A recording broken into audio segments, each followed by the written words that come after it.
It's been a week since I got my MacBook Pro. It actually arrived a day earlier, interrupted my video recording, but I was so happy about it that I stopped what I was doing and immediately recorded a video about my unboxing experience with the machine. And if you've watched that video, you can see that I was quite ecstatic about opening up that box and playing with that machine.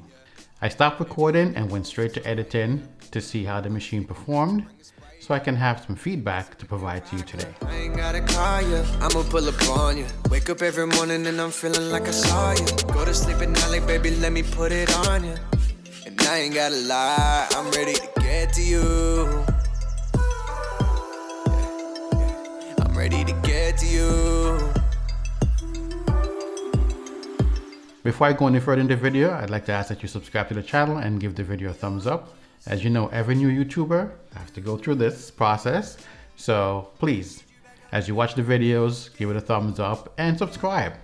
Most importantly, gaining viewers, constant viewers, helps the channel to grow and helps me to put out more video that you like. When the M1 came out, I decided I would wait because I did spend about $2,500 or so 2 years ago to build me a Threadripper machine. Now, before I get too long with it and go off topic, needless to say, the MacBook Air smoked that machine. 1 minute faster in render time, scrubbing through timeline, just a normal editing process in DaVinci Resolve was just so smooth, so perfect. I have not had that with that machine from the beginning. I've always had little hiccups here and there, but it was better than my 2009 Mac Pro that was taking 24 hours to do a 20-minute video. Right after I watched the Apple presentation, I went straight to order the machine. Didn't waste any time, I wanted it. This unit is the 24-core GPU version, and I got it with, of course, 32 gigabytes of RAM. I didn't want to go to 64. I thought it would be overkill for what I do at the moment, but still sufficient enough to last me for the next couple of years until I either upgrade my camera, which, you know, the Nikon Z9 is looking pretty tasty right now, but it's too big. You never know. We'll see. But 8K video and 12K video, those are the next thing. I'm growing a YouTube channel. You know, photography is my thing. Now doing video, I can see the quality difference in going to 4K. I can imagine 8K and 12K, but yeah. In the next 2 years, we'll see. And of course, having machines with encoders and decoders that can handle that kind of stuff, man, that's cool. How's it been since I've got this machine? Well, my first experience was fantastic. I did a 30-minute video and it rendered it in 2 minutes and change. Yes, this is what I've been looking for. This MacBook Pro has surpassed my expectations. I knew it was great from watching the video. There was no doubt in my mind that it was going to be great. Everyone talks about the bulk of it. And when I looked at specifications of my old 2007 MacBook Pro, this is actually slightly smaller and slightly less heavier. Has it been rainbows and unicorns the entire time? Nothing major that I can say is really an issue. It's just really the weight of the machine. I'm pretty sure over time I'm going to get used to it. You know, but as you get older, you know, really, I think I just need to work out and gain some more muscles. Because I did carry around a heavy machine, 2 machines. Think about from back then what laptops were like. PC laptops, work laptops. Those things are over 5 pounds. And I have a MacBook Pro 5 pounds, 5 or 5.4 pounds. This machine is slightly lighter. I know in today's age, you know, we all want thinner and lighter, but performance is more important. I believe carrying around is going to take a little bit of getting used to, but other than that, I think I should be fine. Now, things that I love about the machine: keyboard. Keyboard is really great. I like how they got rid of that touch bar up top. I didn't really like that. It was annoying. I had a work machine with it, and yeah. I will say this though. I tried touching the screen a couple times. The screen reminds me of the iPad, and I was going up there to edit in the mic, but what? Yeah, so I think anyone, when you look at this screen, lots of people saying, hey, why don't Apple do touch? Who knows, maybe they will in the future, but the screen is beautiful, man. Look, pictures on here, videos on here just look so awesome. The sound from the machine is really great. Talking about the hiccups, I do have an external DAC that I plugged into my OWC hub, and for some unknown reason, when I plug the machine back in, the DAC doesn't always get picked up. I don't know what that is. When I use it on Bluetooth, it would connect, well, most times. Sometimes it wouldn't connect, you have to go back there and click on it, but that's nothing major, but it is a thing. My keyboard and mouse though, seamlessly. I mean, I guess they're Apple devices, so they're gonna connect back with no problems. It's just like, the other peripherals tend to have issue. In saying that, I also tested my Sennheiser headphones, and that's a 300 ohm headphones on it, and it played it really, really well. Most devices, you're talking about phones and such, they're not going to give you enough juice to drive those headphones. But the DAC in this thing, yeah. The speakers are great. Again, I love music. You saw in my other video, I did have my Q5 amp that I bought specifically to use with my headphone. Don't really need to plug it in anymore. I can plug the headphones directly in this thing and utilize it. The Q5 amp is definitely better than this, and it has a balanced mode. For those of you into audio, you understand what that is, and it sounds so much better. The details are much better. It's a high resolution DAC. If Apple goes a little bit more, yeah, these are kicking out like 44.1 kilohertz from what I'm seeing. It doesn't go to like a 384 like my DAC does, or the high resolution system.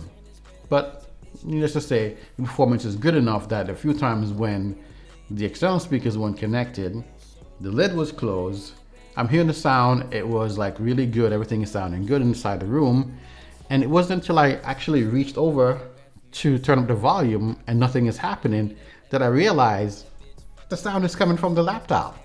The volume doesn't have to be loud for it to play good. It just does it. I don't know, some kind of magic they did. It's great. It's the best speakers I've heard in any laptop I've listened to. The unlocking with a fingerprint, great. The notch doesn't bother me. It's there, and in certain applications, the menu bar goes up there, but I know there's settings that kind of take that away. However, I've been using DaVinci Resolve mainly on this machine, and I have no issue with the real estate of the screen to do the work that I want to do. I wish it'd be a little bit bigger. 17-inch Mac, 17-inch. Would I love a machine in a 16 or 17-inch screen format that is as small and thin as the MacBook Air? Certainly. Doesn't have to have the wedge design so you can keep the battery life on it. Doesn't have to have the max power. But I figure this. In probably 2 years or so, Apple will have moved on from these Mac chip in the MacBook Pro and stick those things in a MacBook Air or whatever they're gonna call it. I think there's a missing niche that Apple is not feeding. And those are people who want to have a smaller, lighter machine with good enough power to do the work they want to do, but also have a, this gigantic screen. You shouldn't have to go full pro all the time to get the big screen. There are lots of PCs out there that give you a big screen, but they don't really have the power. This isn't bad. Good cooling, yeah. What the MacBook Air can do with the M1 chip is fantastic. Put that in a form factor like this, make it a bit thinner, without the fans. Now saying fans, this thing has not kicked on a fan at any one time that I've utilized it for editing and rendering. And that to me is fantastic. I've been utilizing it as it is here, not plugged in. Okay? I keep it off power to try to run the battery down, and see what the battery life is on it. I may do battery life tests and give you some results on that. But so far, the first day when I edited with the device, I decided to utilize my external drive. It contains a Western Digital SN750. Now that sucker got hot at about 4 hours, so a little over 4 hours. It went from 100% down to 25%. And I know that partially has to do with using an external drive because you have to power that thing. When you're editing and you're not really transferring any files, it's still there plugged in, drawing power. When you disconnect it, if you don't unplug it from the machine, it's still going to be utilizing juice. Because I tested it both ways, utilizing the internal drive, but I forgot I still had it plugged in. So both times, 4 or 5 hours or so to get down to 25%. I didn't run it all the way down, but I still think that isn't too bad.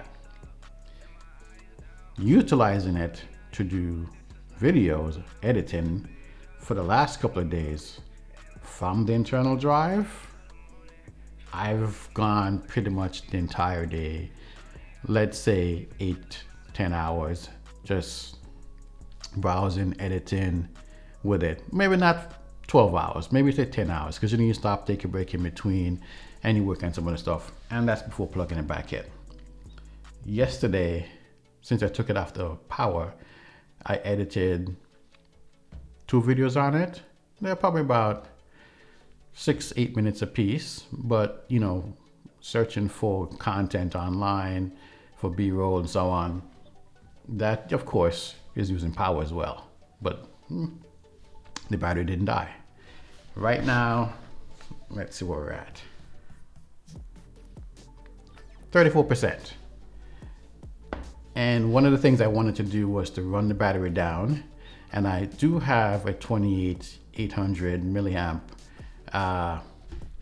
battery that I want to utilize. That has a power delivery function.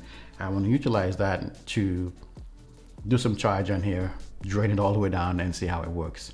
Because for me, that's been my backup battery. When I travel around, I can charge my phone, I can charge my other peripherals, but I want to see what the power delivery will do with this machine and whether I want to go pick up another battery pack to travel with.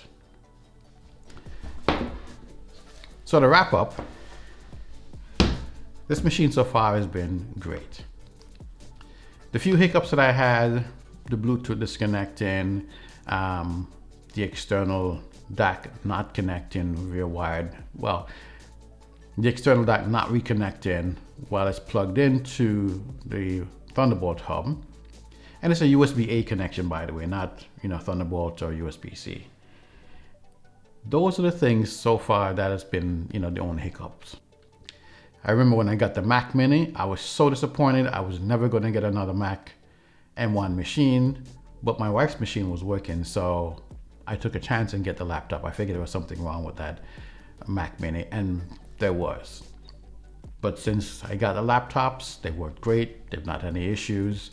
Well, the MacBook here, well, this doesn't have any issues. I should say, let me say that. It hasn't had any issues. The Bluetooth things and so on, those are minor in my book. And typically when you have things that are third party, some of those things aren't always designed to Apple specs. So you can kind of expect that some of those things are not going to work as perfectly. When I start to travel, which I do have some travel coming up in the future, this is going to be the machine that's going to be taken with me along with my camera gear. And that will all have to go in the bag. Yeah, it's additional 5 pounds, plus your camera gear and so on. But I think overall, it will work for my purposes. I bought it to give myself some headroom to grow. I've always bought equipment close to the top level. I research them because I want them to last for a long period of time. I don't usually buy and change and buy and change. I spend the money on what I want, I get it, I keep it. So yes, the plan is to keep this, see how long I can keep it before I need to upgrade it. Will it last me as long as the 2007 MacBook Pro did or the 2009 Mac Pro? We'll see. I love it. Hasn't given me much issue so far. It's been pretty good. So I'm going to sign off and say, If you're looking for one of these machines, go ahead and pick one up. If you do video editing, photo editing, and you just want the speed, this is definitely something that you should consider. If you don't need the speed, an M1 MacBook Air or MacBook Pro will be perfect for you. And for most people, I believe the MacBook Air is all you really need. And you can spend a few years with that machine. You can edit 4K video. Most people are just browsing the web and doing simple things. You know, yeah, it's overkill for that. But as you start doing other things later on in life, you find that you want a bit more extra power. That machine will keep going. Should you get the Max version? That's up to you. That depends on your workload and what you're doing. 8K video, 12K video, a lot of coding and so on that requires extra power. Then you may want to go that route. Should you get the Mac Pro? Yes. It's also a great machine. And again, it's use case based. What do you use it for? Do you need a Max? Most people don't. Did I need a Max? No. But for me, I wanted something that again, as I said earlier, grow with. I plan to keep it for the next few years. That's why I got it. Your use case may be different.